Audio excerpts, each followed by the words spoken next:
Chapter 6. The Visitor.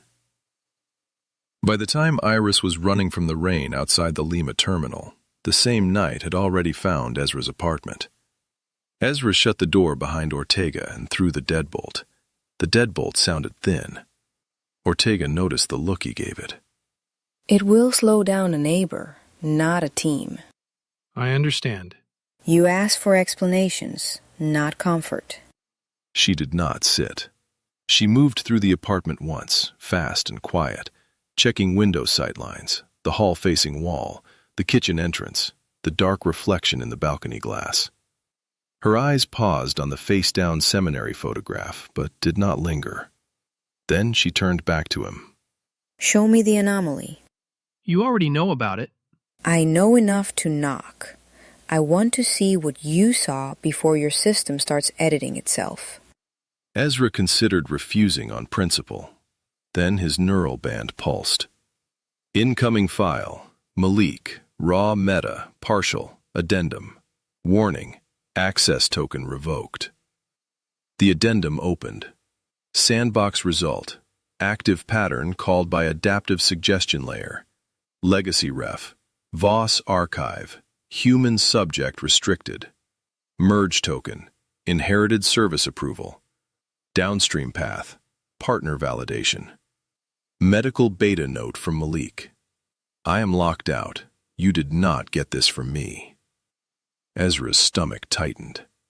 Malik found the same branch? Ezra asked. You are going to stop saying things you should not know. Normal is how this walked itself into beta. Ezra brought the console into the room between them. The firmware entry hovered in pale light. Restricted branch, Voss archive, inherited. Approval. Display text, we are the Nephilim. Ranking weight, high. Gate, active. Approval source, inherited. Interrupt window, none. Recorded. Ortega's expression did not change, but one hand touched the silver medallion at her throat. None recorded. Ezra noticed, because grief trained people to notice the wrong pauses. The silver was worn nearly smooth, the raised hand at its center rubbed thin by years of touch. Prayer habit? He asked. Field habit. That leaves out the part you do not want to say. For the first time, her eyes left the firmware line. A boy I knew once heard a holy voice where a machine found a door. I learned to touch metal before I opened rooms after that. Then she looked back at the overlay. No patient-usable pause. In a live device, the nudge lands before the patient can register the nudge. Can it command them? Ezra asked. Not the way people mean when they say command. The way lawyers mean? Ezra asked. Oh, Lord. Ortega said. The way victims mean? Ezra asked. That stopped him. He looked at the floating line again. It can lean. Nudge. No, lean is better. Ortega said. Operational meaning. The band reads state and context, then proposes interventions. Calm down. Focus. Call your doctor. Don't stand yet. Breathe. So, not a gun to the head. A hand at the elbow on a cliff. Ortega nodded once, as if filing the phrase. That is why they wanted Voss's archive. They? Ezra asked. Ortega opened the black case she had carried inside. A tablet, a folded signal sleeve, printed pages, and a burner phone. She put the tablet on the kitchen counter and turned it toward him. An implant credential still accepting commands, a clinic transfer order altered twice, and a dead researcher's archive signing new files. Ezra read it once. Once was enough. The board did not explain the world. It made the exits smaller. Ezra set the tablet down because he was gripping it too hard. Veritas and Voss. Plain version. 3 names that matter tonight. Ortega's hand stayed near the silver at her throat. Veritas is the building. Calder Vance founded it and is now arguing with the men who outgrew him. Silas Voss is the doctor inside it who stopped asking. Declared dead overseas. Walking. Other names can wait. Your people have a name? Ezra asked. Just gave you one. The rest of it does not help you in the next 10 minutes. That is convenient. It is restrained. We do not take custody because a medal says so. We preserve witnesses, block doors, and keep evidence alive until lawful people can catch up. That sounded rehearsed. It gets used. Ezra pointed at the second box. And the altered transfer? Ezra asked. Someone using old religious language inside newer systems. Voss decided waiting was a sin. The sentence was worse for being simple. Silas Voss was declared dead after early neural lace trials. Officially. You are very attached to that word. It gets work done. The file was thin. Ortega said. Enough paper for counsel, not enough for truth. She swiped to the next file. A low-resolution photo filled the screen. Voss, in a lab coat, face thin and intent, a black mourning ribbon beside his hospital badge. Behind him, a child stood half turned away. Mourning ribbon? Ezra asked. His wife. Progressive neural failure. Veritas funded his late-stage work after that. Ortega said. Then grief opened the door. It became the door he stopped closing. In the photograph, Voss's left hand rested near the ribbon without quite touching it. For one unbeautiful second, Ezra saw a husband before he saw the doctrine that had grown over him. Ortega pulled up a second image, a lab notebook page photographed at an angle. Voss had written patient names in block capitals down the margin. Beside each name sat a number, a symptom, and a tiny hand-drawn square.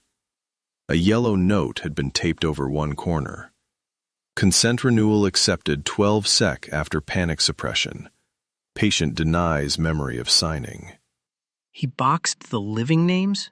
Ezra asked. He said it helped him keep cases separate. That is the version he could defend. It became counting. Ezra leaned closer despite himself. Under the boxes, Voss had written smaller notes in a physician's cramped hand. No restraints if verbal cue works. Mother sings before tremor. Arturo says blue patch burns. Change adhesive. Do not call behavioral. Miriam was kept small and safe to the end. Careful, proportionate, inside every limit. Safe is where medicine failed my wife. Do not let board call non-response failure. The last line had been underlined so hard the paper tore. He was not always pretending. No. That made him harder to stop. Somewhere south of Pisco, the service van slowed for a checkpoint Iris could not see. The driver said something in Spanish, sharp. Another voice answered. The exchange was not the kind that ended in violence. It was the kind that ended in money. Iris pressed herself flat between two canvas bags and stopped breathing for the count of 12.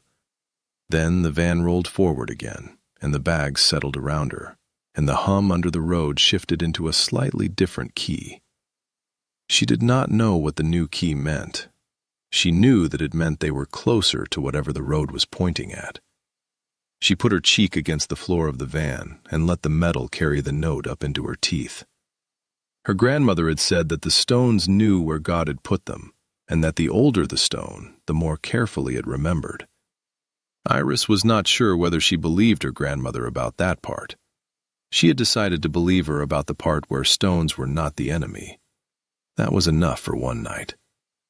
The van climbed a low rise. The hum deepened.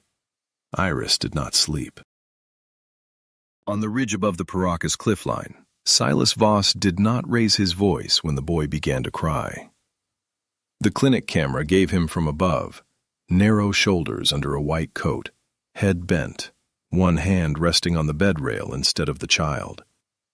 He waited until the tremor in the boy's left hand spread to the wrist, then to the elbow. He did not look hurried. That was the worst part.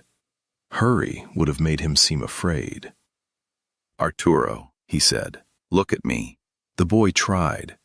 His eyes skated past Voss's face and fixed on the blue adhesive patch behind the doctor's ear. "It burns," the boy whispered. Voss reached into the tray, removed the patch from Arturo's temple, and set it aside. "Then we do not use blue." A nurse behind him shifted. "Doctor, you are past the safe band. He is in panic cascade. Protocol holds the output inside the safe band." Voss looked at her then. Not angry. Worse. Disappointed by the poverty of the sentence. The board has never watched a child drown inside the safe band. Arturo's mother stood in the corner with both hands over her mouth. Voss softened his voice for her. I can keep him careful and proportionate while the seizure takes the rest of him. Or I can give him more than the limit allows and give him back to you. The nurse did not move. On the monitor, the load climbed toward the red line. Voss picked up a black patch instead of the blue one.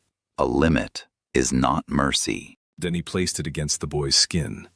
In a second monitor window, muted and quarter-sized, the Austin corridor feed showed a woman and a man crossing red light with a transport case between them. Voss did not look up until the black patch settled against Arturo's skin, and the tremor began to slow. Let them run. The nurse followed his glance to the corridor feed. "Doctor." They have the specimens and no map. Fear finds old roads faster than search teams do. Who is the child? Ezra asked. Someone we are trying to reach before his people do. The living one.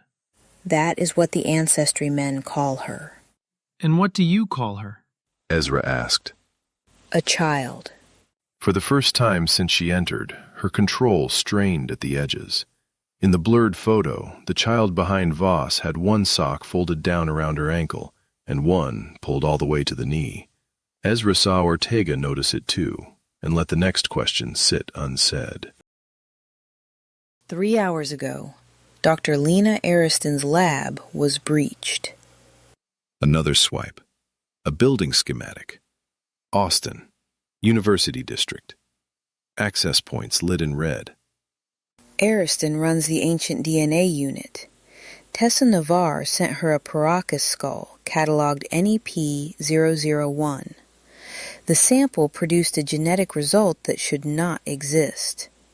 Your firmware anomaly cross-referenced against that sequence before Ariston even knew the cross-reference existed. How does code cross-reference a skull? Ezra asked. Through a table someone hid where no ethics reviewer would look. Plain English. Your Genesis phrase in firmware matched Lena's skull file. When those records touched, Voss's old branch woke up. You sound like them. No, they think naming it gives them rights over it. She slid the printed packet toward him. Ezra did not touch it. Read the top page. You carry printed leaks in a world with encryption? Ezra asked. Paper does not phone home. He took the packet. The first page was stamped, Veritas Internal, Legacy Hold, Restricted. Activation thresholds in candidate NEP-compatible neural architectures may be stabilized through paired resonance stimuli and adaptive interface feedback. Subject compliance improves when moral hesitation is classified as noise. Negative response patterns may be retained as maps for subsequent bypass. Ezra read the last sentence again, then looked back at the yellow note. Oh, Lord. Yes. 12 seconds. Long enough for a signature. And short enough to steal the no. Say that again later, preferably to someone who can testify. Ortega said. Ezra turned the page. A diagram showed a feedback loop. Marker, stimulus, interface, compliance, escalation. In the margin, someone had written in red, Missing safeguard. Voluntary pause. The handwriting was not Voss's. Who wrote this? We think Calder Vance. The man who called Ariston? The same man. Is he with Voss? He founded Veritas, funded too much, then became a problem for the men using his money. That does not tell me what he is doing tonight. Trying to lock rooms he helped build. Convenient time to grow a conscience. Do not admire the timing. But the rooms close faster with him than against him.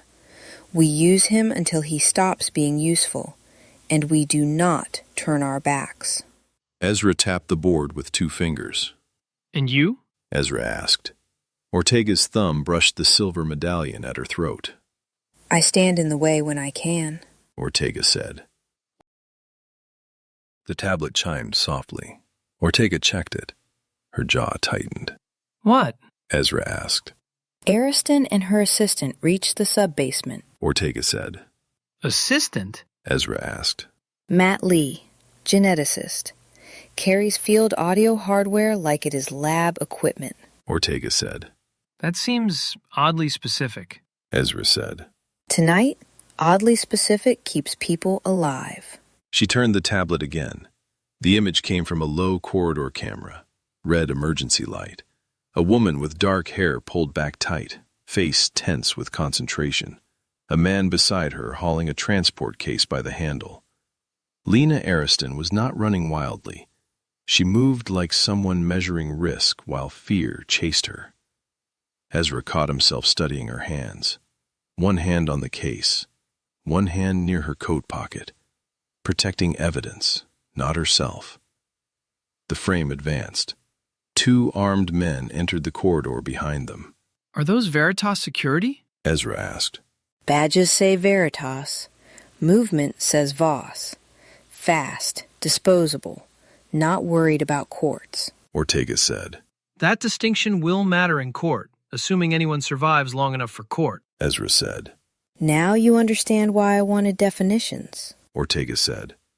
Ezra looked at the screen, then at his own firmware console. Code. Bone. A child. Father Dumont's tuning fork hummed somewhere in memory. Do not admire force because it sings. The old man had taught it plainly. The Nephilim were never remembered as monsters because they were strong. They were remembered as warnings. Power without proportion. Knowledge without the moral foundation to wield it. Giant ability. Infant wisdom. What does "we are the Nephilim" mean to them? Ezra asked. To the people chasing it, proof that inheritance is authority. Ortega said. And to Voss? A switch. Ezra closed his eyes. And to you? Warning. Keep it ugly. Good? If you had said destiny, I would have thrown you out. No, you would not. No, but I would have wanted to. Her mouth moved toward a smile, then stopped. Another alert flashed across Ezra's band. System notice. Ethics review access suspended. Reason. Security quarantine. Then, remote wipe request queued. Ezra moved before thinking. He slapped the band controls with 2 fingers, killed the network bridge, and forced the console into local mode. The overlay flickered. Can they wipe Malik's packet? Not from cold storage. Then start. But they know I have it. They assumed that when Malik went dark. You said you were here before the wrong people learned Malik helped me. I was optimistic by 12 minutes. Pack what you need. Ortega said. Fast. Ezra looked around the apartment. What he needed fit into a small bag. Laptop, charger, hard token, passport, medication, the printed packet. He hesitated at the bookshelf. The seminary photograph lay face down where it had been for 3 years. He left it there. Then he took Father Dumont's old Latin Vulgate from the shelf beside it. Ortega watched without comment. Do not read symbolism into this. Ezra said. I would never. Ortega said. Lie. Ezra said. Yes. Ortega said. He shoved the book into the bag. If I help you, I do not become your asset. Ezra said. You remain a witness with legs. Ortega said. I do not help you bury evidence for anyone with a Latin motto and a budget. Then you understand the trap. And the firmware? Ortega asked. You tell me. Ezra said. We freeze the partner validation path, preserve the metadata, isolate the Voss merge, and find out whether any beta devices already pulled the pattern. He tapped the packet with one finger. Sao Paulo logged 3 unexplained trigger events last month during a vendor update. Jakarta logged 1 motor control collapse after an external tone alarm. Both were closed as local failures. Can you do that while moving? Ortega asked. Poorly. Ezra said. Can you do it poorly enough to keep people alive? Ortega asked. Maybe. Ezra said. Then start walking. Ortega said. She opened the apartment door and scanned the hallway. Ezra slung the bag over his shoulder. At the threshold, he looked back once at the kitchen, the untouched kettle, the half-lit room where his life had still been narrow enough to mistake for private. It was not private anymore. Maybe it never had been. Where are we going? Ezra asked.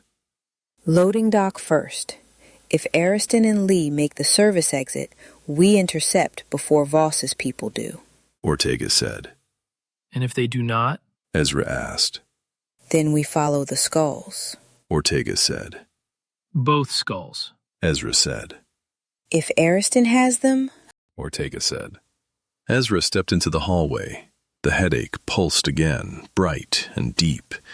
This time, it had direction.